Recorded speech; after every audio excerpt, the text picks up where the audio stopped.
And thank you again. Keep in touch. Bye. Thank you. Bye-bye. So let us move on to the next lecture. And to chair this next lecture, we have the next lecture will be by Dr. Anand Kumar from Chennai. And to chair the session, we have Dr. Syed Ashraf Ali, currently working as a professor in Department of Prosthodontic Raja Muthiah Dental College and Hospital, Annamalai University. He did his graduation from Mahatma Gandhi Dental College and Hospital, Puducherry, and post-graduation from Government Dental College and Hospital, Ahmedabad, Gujarat. He has a vast experience of teaching experience of 20 years. He is a PG guide for the last 18 years and a PhD guide for the last 3 years. We also have Dr. Sandeep Kumar, who is currently working as a principal, professor and head in Department of Prosthodontics, Surendra Dental College and Hospital, Sri Ganganagar, Rajasthan. He has completed his BDS and MDS from Manipal College of Dental Sciences, Manipal. And he has numerous national as well as international publications to his credit. Welcome, Dr. Ashraf, and also Dr. Sandeep to this session. Kindly take over. Thank you. Thank you, Dr. Padia, for your kind introduction. Good morning, everybody attending this program. Good morning, Dr. Anand, Dr. Sandeep. Thank you. Now I ask Dr. Sandeep to introduce the speaker for today's morning. Thank you, Dr. Ashraf. I would like to thank organizing committee 23rd IPS convention for giving me opportunity to chair this session. Thank you, Dr. Narendra Pandya. And Dr. V. Kumar Anand is a prosthodontist and implantologist, currently working as professor, Department of Prosthodontics, Faculty of Dental Sciences, Shri Ramachandra Institute of Higher Education and Research, Porur, Chennai. He has 23 years of academic experience. His field of interest include implantology, oral rehabilitation, aesthetic dentistry, and dental materials. He was awarded fellowship in oral implantology from International Congress of Oral Implantologists in the year 2012. He has presented many papers in Japan, Korea, China, Indonesia, Thailand, and Sri Lanka. He has conducted many hands-on courses and also invited as guest speaker in various state and national forums. He has more than 50 publications in his credit and 1 patent to his name. He is a committee member, Council of Prosthodontic Research, Indian Prosthodontic Society from 2018 to till date. He was associate editor of Journal of Indian Prosthodontic Society from 2009 to 2015. He was president, Indian Prosthodontic Society, Tamil Nadu and Pondicherry branch from 2019-20. He was also a regional country councillor from the Association of Asian Academy of Prosthodontists from 2016 to 18. He was also a vice president, Indian Prosthodontic Society from 2013, and also an executive committee member, Indian Prosthodontic Society for the 3 times. Over to you, Dr. Anand.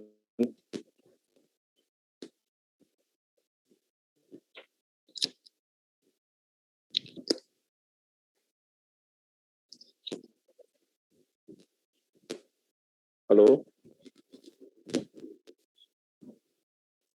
Am I audible?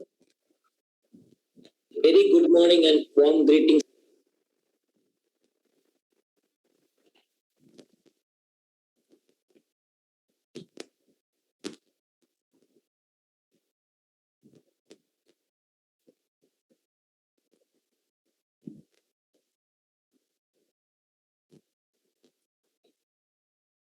Sir, hold for a moment.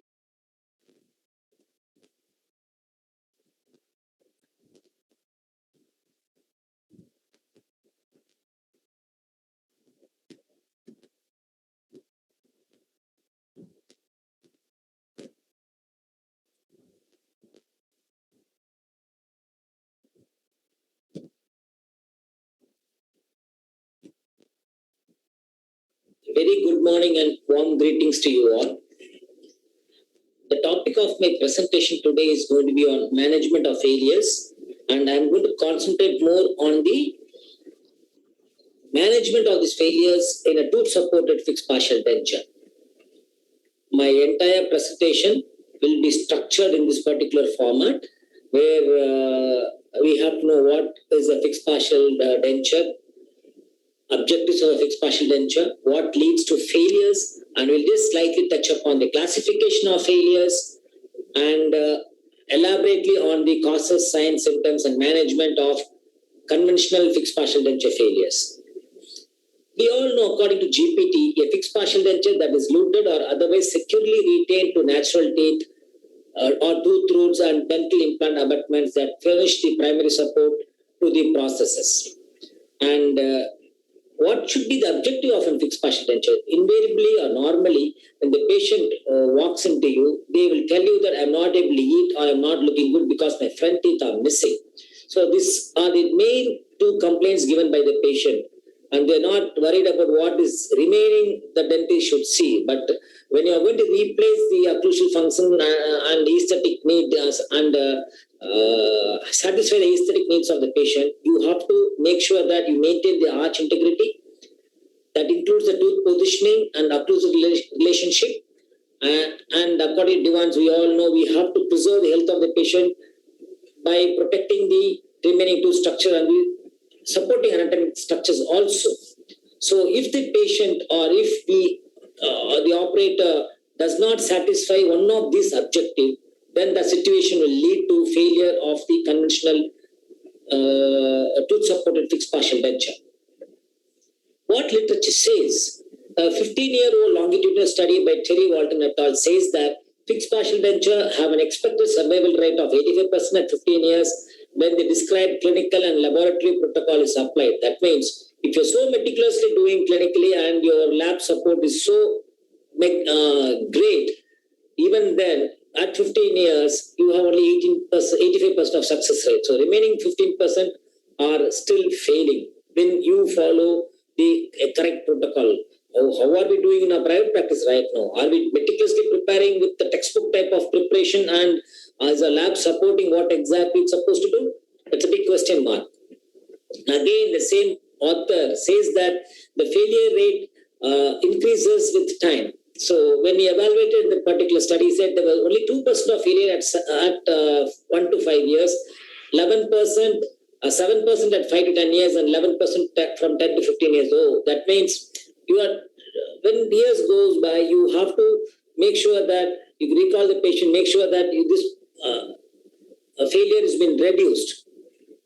And meta-analysis of fixed partial denture survival by Mark et al. In JPD, he says that less than 15% of fixed partial dentures were removed or in need of replacement at 10 years, whereas nearly 1/3 were removed or in need of replacement in 15 years. So, keeping both these articles in mind, 15% of failures happens or 1/3 happens in 15 years of the total studied processes.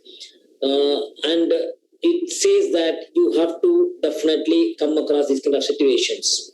And a systematic review of the survival and complication rates of fixed partial dentures after an observation period of at least 5 years by Ken et al. In Clinical Oral Implantology journal, it says that the 10-year probability of survival of fixed partial dentures was 89.1%, and the probability of success was 71.1%. The 10-year risk for caries, that means he says that among these failures, 2.6% were due to dental caries, 0.7% was due to periodontitis, and loss of retention accounted to 6.4% of the total evaluated cases. The abutment fracture were 2%, and the material as such failed in 3.2% of cases. So this systematic review says that failure is doesn't even it's not only get stuck to the tooth, it is on varied reasons. So you have to keep in mind that there are various reasons for failures, and we have to manage all these failures effectively. However, this is Gordon J. Christensen in Jadas has said that fixed processes are well proven, accepted, and routinely used restorations. However, they come loose from tooth preparations due to varied reasons, which we have to take care of it. There are a lot of classifications on failures on fixed partial dentures, and that is well dealt by Dr. Chitrakala et al. Where she enumerated all the classification of fixed partial denture failure system. It's a good article for you to find the different classification system. And on that, this one particular classification by John Joy Manapalil, it's quite impressive because all the other classifications are based on failures, where this Joy Manapalil's classification is based on the treatment strategies. So he has divided into 6 classifications, where the class 1 of failure is correctable without replacing restoration. Class 2 of failure is correctable without replacing the restoration, but however, the supporting tooth structure or the foundation requires a repair or reconstruction. John Manapalil again classifies the third classification according what he proposed was a failure requiring restoration of replacement only, supporting tooth structure or foundation acceptable. That means you have to only change the processes. The abutment is quite sound. You need not do any repair or no much of service needed for the abutments. Class 4 is failure requiring restoration replacement in addition to repair and reconstruction. That means the processes has to be changed. At the same time, the abutment may also need some amount of work.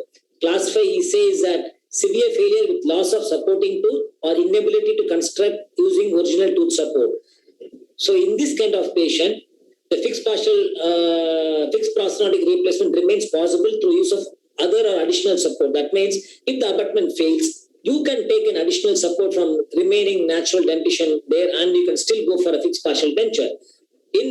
According to him, class 6, where the failure of the abutment is so severe, you cannot go for a fixed partial denture, conventional fixed partial denture, where the patient has to be treated only with implant or a removable processes. So this particular classification is well documented and it's well explained with respect to the treatment strategies. So you have to just go through this, and it gives elaborate detail about how to go about treatment for failed processes. Our particular study right now, or the clinical presentation, what I'm going to discuss with you, I just want to broadly classify into 5 types of failures, starting from biological, mechanical, aesthetic, psychogenic, and maintenance failures. So the entire presentation is going to be based on these kind of failures, and we'll see how to manage each situation clearly. Under biological failures, again subdivided into teeth, periodontal status of the abutments, subpointing inflammation, the occlusal mismanagement by the operator, and again, the changes in vertical dimension where the operator does not identify before starts performing the treatment. So all these things are enumerated under biological failures, and in biological failures, the abutment teeth again can be subdivided into failure due to dental caries, the failure due to pulpal involvement, fractured tooth or root, and endodontic failure if it's a root treated tooth. We'll see under this subheadings how to manage the failures in fixed partial denture. Among these, dental caries is the prime cause for the failure in fixed partial denture. The dental caries can be in the abutment, as if you see this picture, can be in the abutment or in the adjacent tooth. I hope you can see my cursor moving, the abutment tooth, or it can be the root caries. Causes for the caries in abutment is due to disintegration of cement or poor maintenance by the patient, or sometimes when we try to cement the processes without any good margin, right? So that can lead to secondary caries and loss of abutment. So we have to be quite cautious while cementing your processes. I really wonder how many people take a post-restorative IOPA or an OPG to evaluate the finish line. The finish line is not perfect before you cement. I suggest you people to change the process, into the lab, change the processes, make sure that the margins are so perfect so that you reduce the failure of the abutment in a fixed restoration.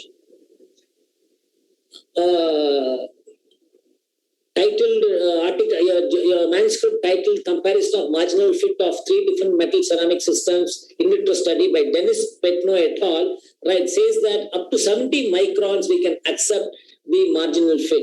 But that was when we were working on the conventional casting procedures. But right now, these digital impressions, milled and printed processes have better properties than process fabricated by conventional. So we are actually seeing less number of failure rates with respect to margins, because the quality or the process is much improved by the technology.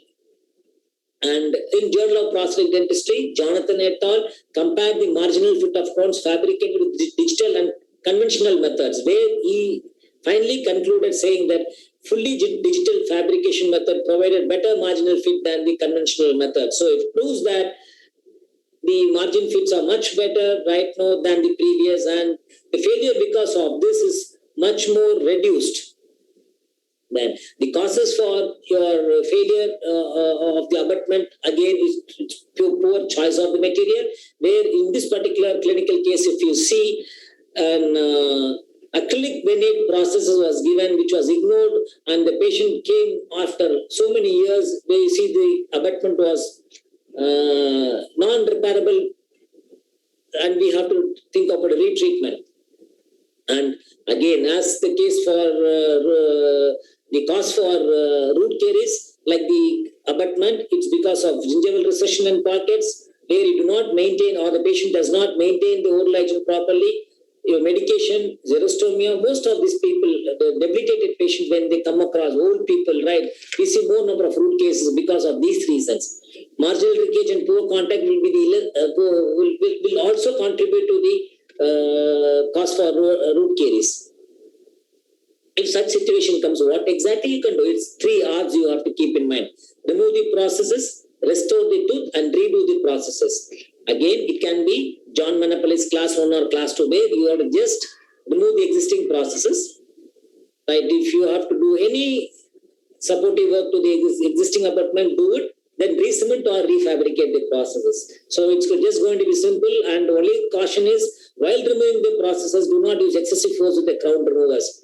Most of the cases are root treated, and if you're going to use excessive force, the abutment can get damaged. So the best way is to split open, slowly knock the tooth, the retainer, to try to maintain as much as the tooth structure for refabrication of the processes.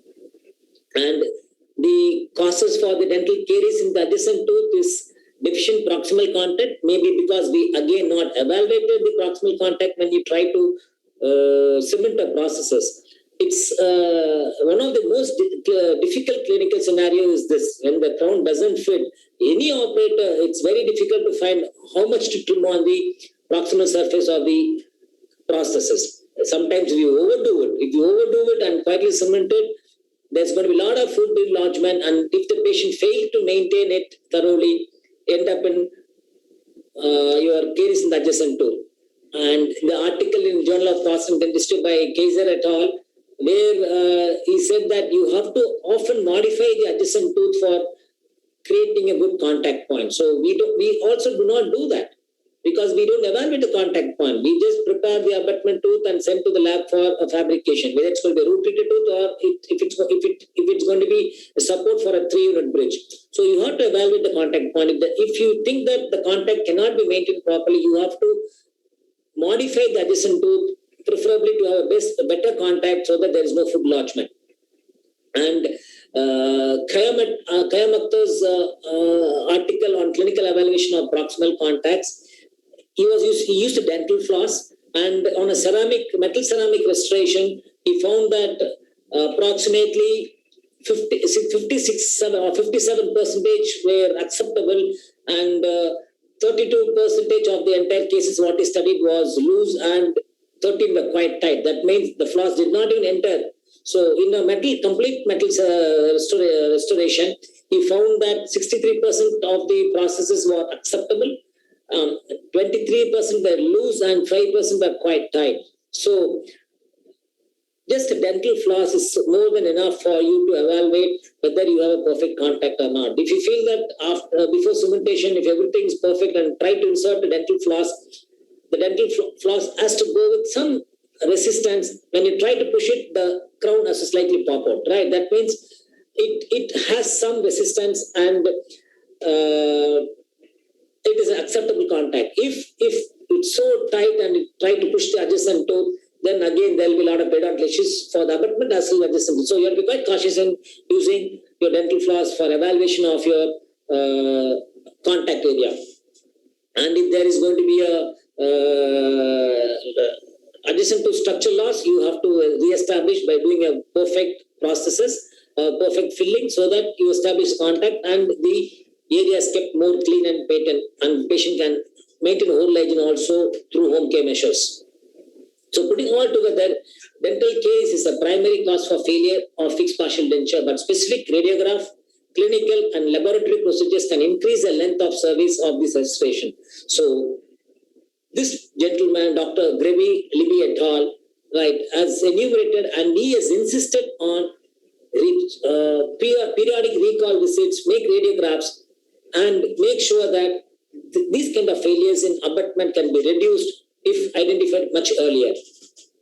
The second cause of failure on the teeth, biological failure, is going to be the pulpal failure, and the pulpal failure can be again subdivided into immediate and delayed pulpal failure. The cause for this pulpal failure is excessive preparation, extreme temperature during preparation, and dehydration of teeth.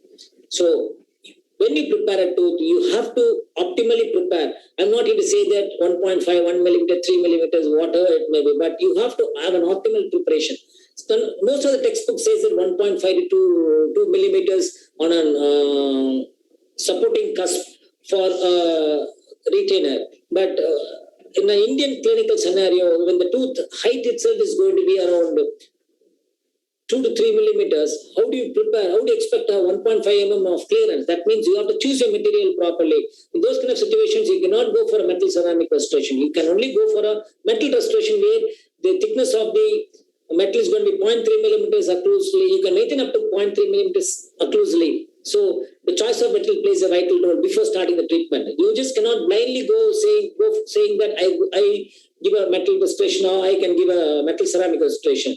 So if the clearance is if you cannot achieve good clearance, you make sure that you choose the material, inform the patient before you start your preparation, and you have to follow all the strict protocols of your the principles of tooth preparation.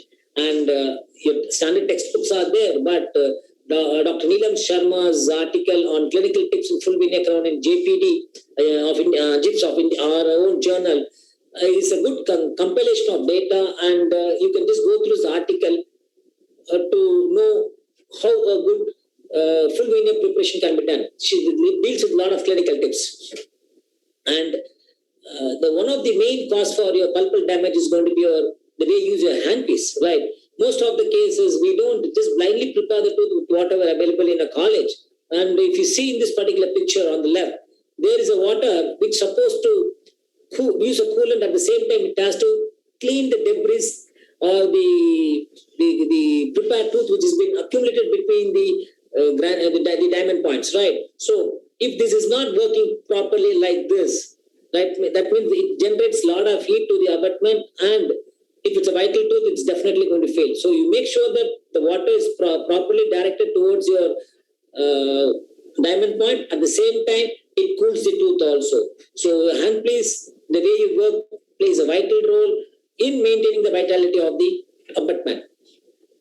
And again, I insist on provisional restorations. However, see, if you are going to do the restoration on the same day, you prepare, make the patient to wait for 3 to 4 hours, and you have a specific or a lab support in your dental practice itself, it's well and good if you do the final processes. But if you're going to call the patient even the very next day, I insist on giving a provisional restoration. Do not send the patient without any provisional restoration. And the reasons for that is elaborated, and as a postgraduate student, you also know why a provisional is very, very important. And this article by John Kwan et al., there he also says that with respect to thermal irritation, water cooling is definitely necessary, and if dry cutting is used, it has to be with light pressure. I don't believe in dry cutting, so we all believe only with sufficient water cooling so that you don't contaminate the entire area by doing a dry preparation, right? There's a lot of particles in the working area which will infect everybody else, and in this present COVID situation, you have to be quite cautious. And he also insists on a fabrication of provisionals at the earliest. And if you're going to submit the very next day, you have to again do not ignore the patient and send the patient without a provisional restoration. if there's going to be irreversible pulpal damage after a couple of weeks or months, the best possible is, again, as I mentioned before, 3 hours. Remove, restore, and redo, and restore the new processes. But sometimes, if you clinically manage through making access opening through ceramic crown, do a root canal treatment. But however, this is not recommended because this area is a weak area where the excess, the cement, whatever you're going to use, it will disintegrate eventually because on the occlusal surface, and the abutment will fail very soon. Best thing, if the root canal, if your vital tooth fails, it's better to remove the processes, do a endodontic treatment, then re-cement it, or if the process is damaged while removal, you have to redo the process. Never try to make an attempt like this because it doesn't serve for more period of time. And the next type of failures which can encounter is your tooth or fractured tooth or root. And the causes for anterior tooth fracture is going to be excessive tooth preparation like this. Sometimes it's not possible to manage this in lower anteriors. It's again, in Indian population, the tooth are very small thing, and most of the cases needs a root canal treatment. It's so thin, more tapering. It's very difficult to maintain the axial preparation. Very difficult. So this kind of preparation, sometimes the tooth can fracture while cementation, or interfering eccentric and centric contacts. If a root treated tooth, if the patient is going to use it more anteriorly for chewing, right, the tooth can fracture. And sometimes the fracture of the abutment can happen due to root treated tooth where they do not do with the post. There's a lot of controversies and a lot of debate on this. I'm not going to go more detail, but what the literature says is crowns on non-vital teeth had significantly greater failure rate than those on vital tooth.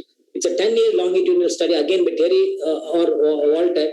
So that means unnecessarily do not devitalize the tooth for giving a crown or when you're using as an abutment for a 3-unit bridge. Try to maintain the vitality because the success rate is much, much more.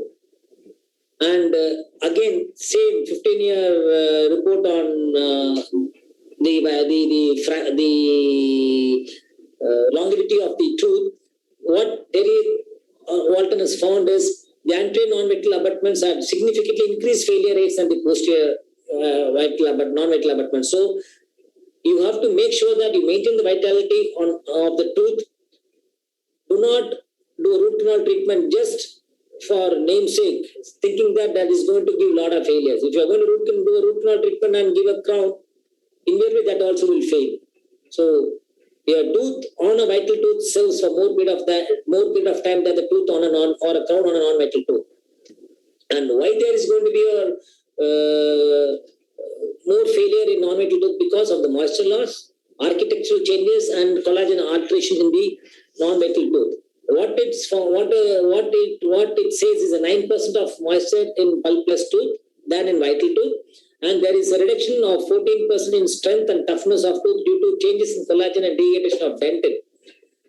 And moreover, the endodontic procedure reduces the tooth stiffness by mere 5%, and an MOD preparation reduces up to 60% of tooth stiffness. So all these things put together will definitely reduce the quality of your abutment tooth, non-vital abutment tooth. So you have to try to maintain vitality for better longevity. And again, if it's a management of fracture tooth, there are multiple systems available, post systems. Normally, starting from a cast post, and the technology is so severe that so good that right now you can do wonders with your fracture tooth. And what type of post you are trying to work on?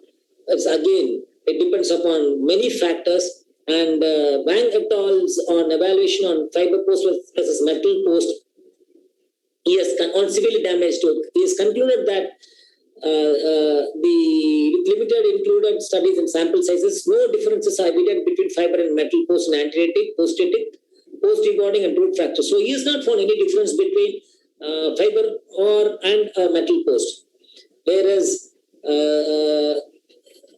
Dr. Annika et al.'s article on the different designs of post and different material as such, this author has compared between the custom cast tapered post and parallel side post.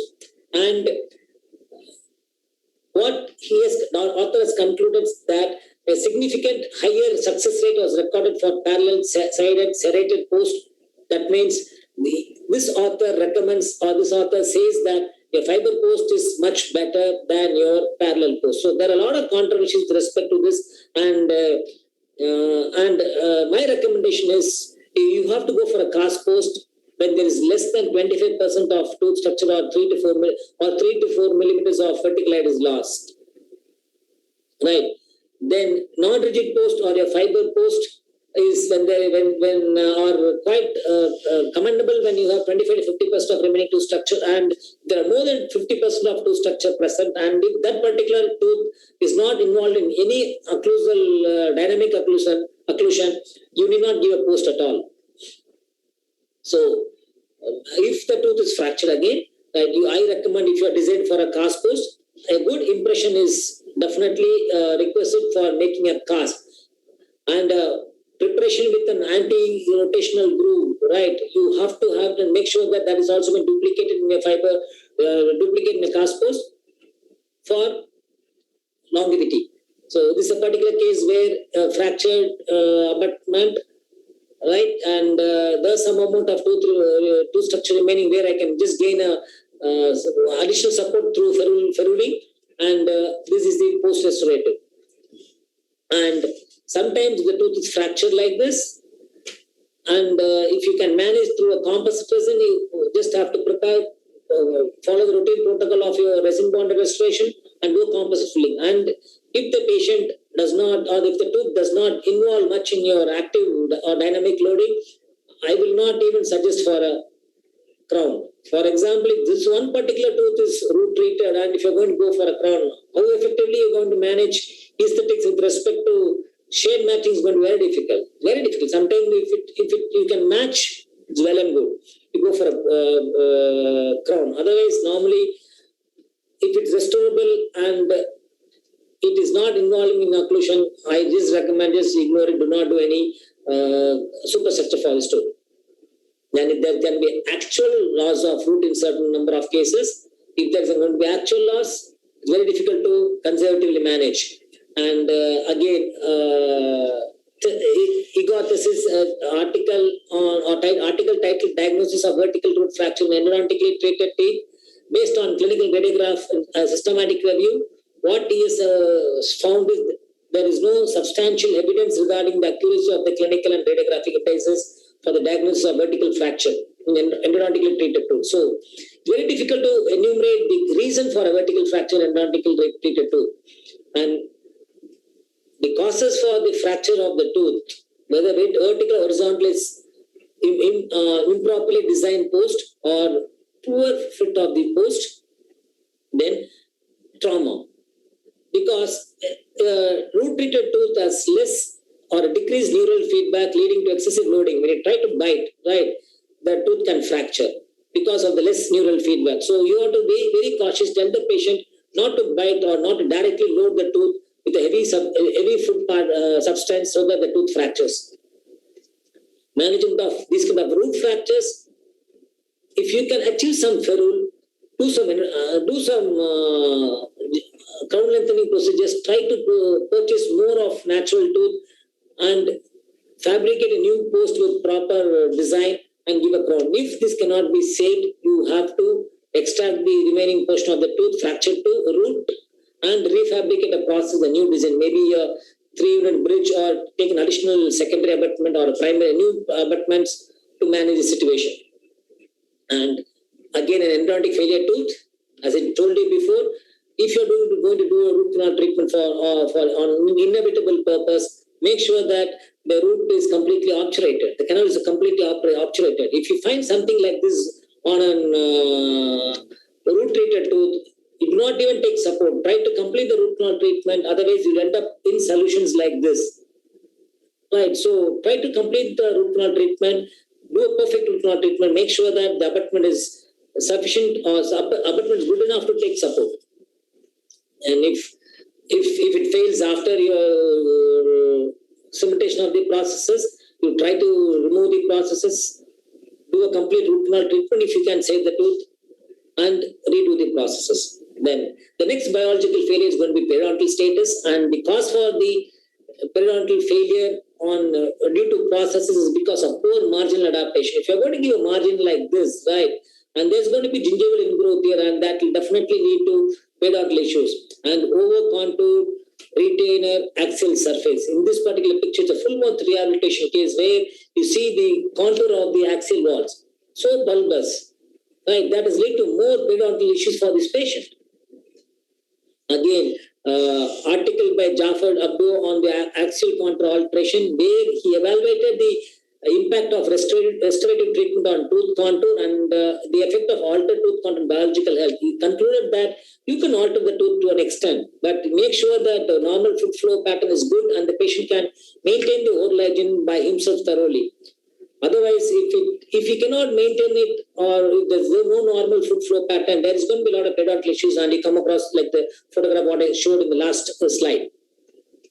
And if you're going to have an altered biomechanics like this, right, where there's no point, there is nowhere near to the Divan's concept, right, or Anti's law. If you see, there are the number of Pontics here, almost 6 or 7, right, with only 3 abutments. This is definitely going to have more load on this particular tool, and moreover, this is not even, the posteriors are not restored here. There's going to be more occlusal load. Definitely, this is going to create more the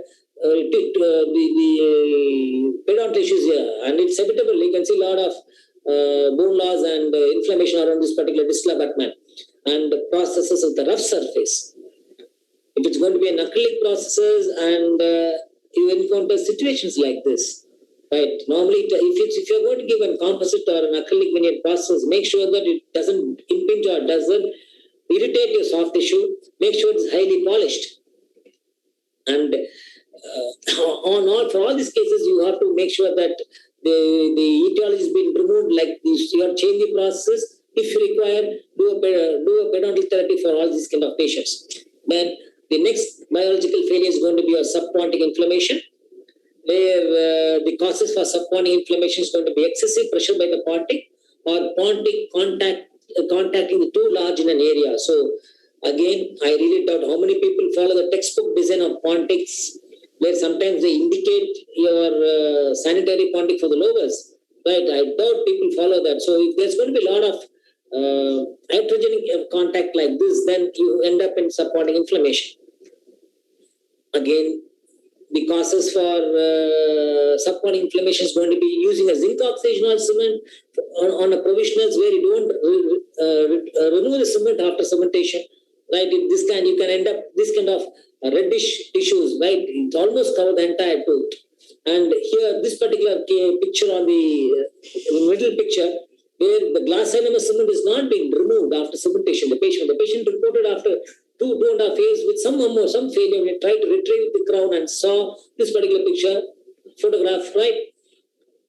What damage we had done to the subpontic tissues. And sometimes using your cement, right? In this particular situation, resin, normal denture-based resin is used for luting it. I don't know for what reason it's been done.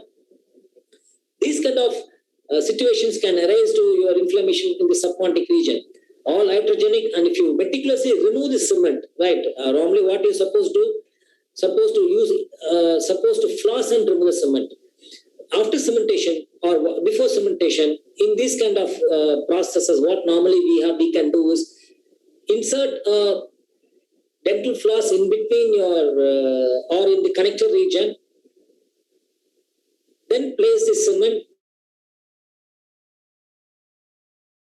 in the oral cavity. Once the cement sets, try to floss and remove the excess cement which is underneath. There will be some amount of bleeding. That's much better, because that bleeding will become that will just get arrested in a few hours time, and the patient at least will have a healthy soft tissue.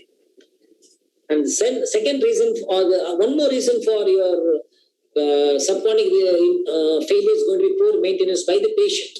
Right. So this kind of situation where the patient does not maintain, and there's been a lot of structural damage to the periodontium, the subpontic region also get inflamed. And you have to be cautious about this particular clinical situation where there is an osseous hyperplasia of the subpontic region. There are reported cases, right? So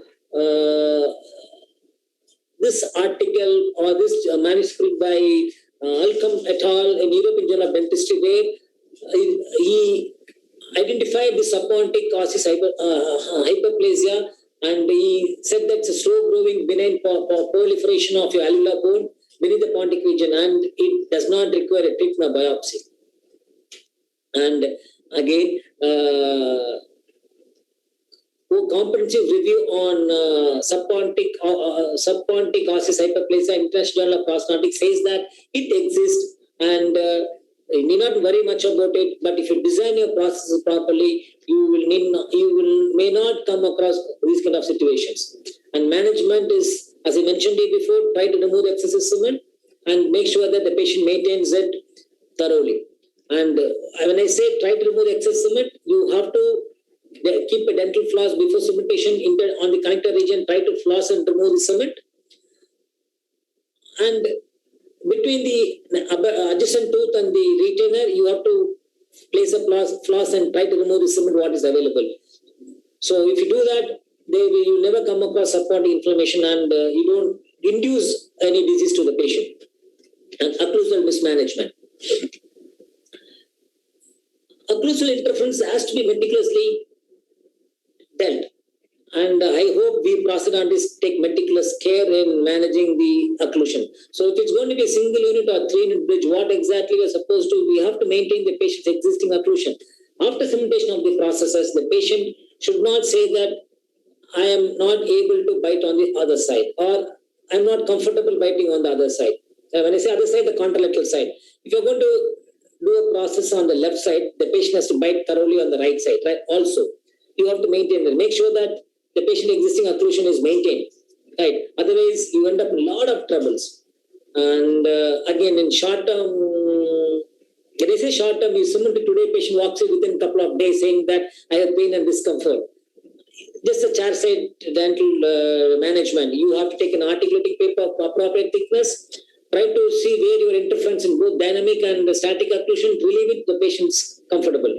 Sometimes long-term occlusal issues can lead to like this. This particular gentleman did not have the posteriors, and again, the choice of material fantasy is not perfect. It is a very old case of mine where somebody has done, patient walked into the dental office with this particular clinical scenario. Patient was using only the maxillary anteriors and mandibular anteriors for mastication, and this was a radiographic picture. Multiple periapical lesions, periodontal lesions. So there were a lot of invasive procedure we have to do for this patient to do it. So when the patient identifies and comes to you early, it's very easy. Otherwise, you have to find very difficult in managing these kind of patients. And how to manage? You have to remove the existing processes, remove the interferences, make sure that the patient has natural tooth contact. The patient do not have posteriors. Try to restore the posteriors. Make sure that the patient eats with the posterior teeth and redo the processes. Sometimes long-term interferences can lead to these kind of issues where what you can do, nothing can be done to this kind of patients. You obviously this goes for extraction. Right? Patients happily eating this kind of teeth and asymptomatic, no pain at all. So management in this kind of cases is going to be removal of the pediodontally weakened tooth, then followed by retreatment plan. This is just an overlay dental what I managed clinically so that patient feels happy, but you have to rethink about an alternative treatment for this kind of patient. Long-term occlusal discrepancy created by the operator, created by the dentist. If you see this particular clinical picture here, the patient's posteriors on both sides, left and right side, will be replaced, and the patient had a molar guided occlusion. Right, when the patient walked into my dental office, the patient was walking like this. If you see this clinic picture, you will know that when the patient was asked to close her mouth, she wasn't able to close her mouth. The entire jaw was actually wobbling. She had visited a lot of dentists. She had visited even finally she was treated for a psychogenic treatment, right? So she was taking antidepressants. And when she walked into dental office, we found that this is a issue was with the occlusion, then we just removed the processes and the patient was quite happy. So we have to redo the entire treatment. So make sure that you do not induce any discrepancy or interferences in occlusion. Treat it meticulously so that the patient doesn't end up with more number of failures. Most of the Indian patients are tolerable. They don't even say that. It's our job to find, right? They'll say uncomfortable. But they may not be comfortable. So you have to find what comfortable is and treat those patients. Changes in VD again. It can be decreased or increased VD. If it's going to be increased VD normally by metal ceramic restoration. So when the clinical crown is very less and the patient demands for a metal ceramic restoration where you cannot do it except a metal crown, you give ceramic and slightly increase the VD, right? The patient will have pain. So these kind of patients, when you induce by giving a processes which you're not supposed to do, then the patient ends up in trouble. You have to remove the crown or the processes, do a crown lengthening procedure to gain space for your metal ceramic crown or treat with a different treatment options. Again, decreased feeding. Very rare cases you can come across. The patient was a young patient around 30-35 years old where a metal ceramic, a metal restoration was given and patient was a heavy Bruxert, right? Metal perforation and even the natural tooth as upgraded. So again, it's a separate topic by itself. This kind of patient walks into a dental office. It's a full mouth rehabilitation case. Your treatment option starts from your assessment till your fabrication. It's an elaborate procedure or elaborate process as such. Full mouth rehabilitation has to be done on this kind of patients. I have completed biological failures and its management. I think it's almost 40 minutes of my presentation was concentrating only on biological failures. So if you people have any doubts or any clarification or you want anything on detail about mechanical, aesthetic, psychogenic and maintenance failures, you can contact me at this email address anandkumar.p@sriramachandra.edu.in and my contact number is 9444121616. And thanking you everybody for this patient listening. I also take this opportunity to thank the 23rd IPS National PG Convention for giving me an opportunity to express my views on this particular topic. Thank you once again.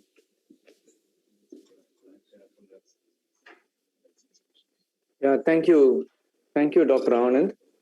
It's always a pleasure listening to you. So the lecture is very informative, well sequenced, all the clinical photographs representing our Indian scenario. So, Dr. Sandeep, have any queries? No, sir. Sir, it's excellent presentation, Dr. Anand. I have one question, Dr. Anand. If we are doing full mouth rehabilitation, we're placing adjacent crowns, multiple adjacent crowns. Can we join them or we should give them individual crowns? I always prefer non-splinted crowns, individual crowns. But certain clinical scenarios where your clinical crown height is very, very minimal, less than, the axial height is less than 1 millimeter or 2 millimeters. In those situations, I splint. Otherwise, I always prefer an individual crown. Thank you, sir. Thank you, Dr. Padiyar. So I think we have done our I have to thank the chairpersons or the moderators for my session. Thank you so much. Thank you, Dr. Anand. Okay, looks like there are no further questions. And I thank Dr. Syed Ashraf Ali and Dr. Sandeep Kumar for accepting our request to chair this session and spare the time. So kindly accept this. We'll send you this by mail also, and kindly accept our appreciation. Thank you. Thank you. And thank you, Dr. Anand, a good friend of mine, always a very intellectual person, excellent presentation. And sir, I hope you have received our certificate. I received a certificate, Doc. Thank you so much. Yeah.